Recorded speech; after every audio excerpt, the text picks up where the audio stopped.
জননিরাপত্তা এবং জাতীয় নিরাপত্তায় হুমকিধারীদের প্রথম ধাপে গণডিপোর্টেশন করা হবে বলে জানিয়েছেন সীমান্ত জার হিসেবে পরিচিত পাওয়া টিম হম্যান। বাসে করে স্যাংচুয়ারি সিটি থেকে গণডিপোর্টেশনের পরিকল্পনা চূড়ান্ত বলেও জানিয়েছেন এক্ষেত্রে নিউ ইয়র্ক, টেক্সাসের মতো স্যাংচুয়ারি সিটিগুলোকে সহায়তা করার অনুরোধ জানিয়েছেন তিনি। বিস্তারিত রিপোর্টে।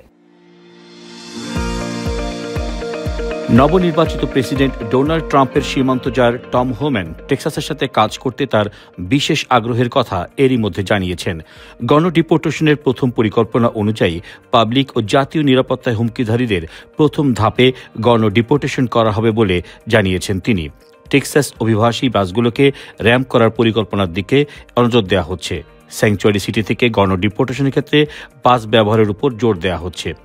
অবৈধ অভিবাসীদের স্যাংচুয়ারি সিটিতে পাঠানোর পরিবর্তে কর্মকর্তারা সরাসরি আইসিই হোল্ডিং সেন্টারে পাঠাবেন, যাতে তাদের নির্বাসন প্রক্রিয়া দ্রুত করা যায়।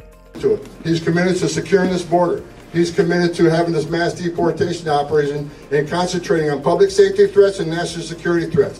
For any mayor or governor who's going to push back on removing public safety threats from your community, that is your number one responsibility. You ought to be teaming up with us.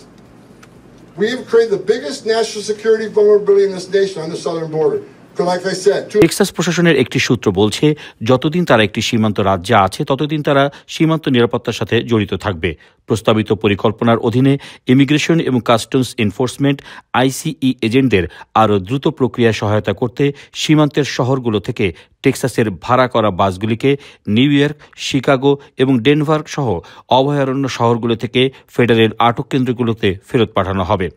Texas ইতিমধ্যেই অবৈধ অভিবাসী অপরাধীদের ধরে রাখার জন্য নির্বাসন কেন্দ্র নির্মাণের জন্য আগত ট্রাম্প প্রশাসনকে সীমান্তে জমি দেওয়ার প্রস্তাব দিয়েছে। 2022 সাল থেকে শুরু করে এ পর্যন্ত প্রায় 1,20,000 অভিবাসীকে সীমান্ত থেকে new York, Washington DC, Philadelphia, Los Angeles এবং শিকাগোতে পাঠানো হয়েছে।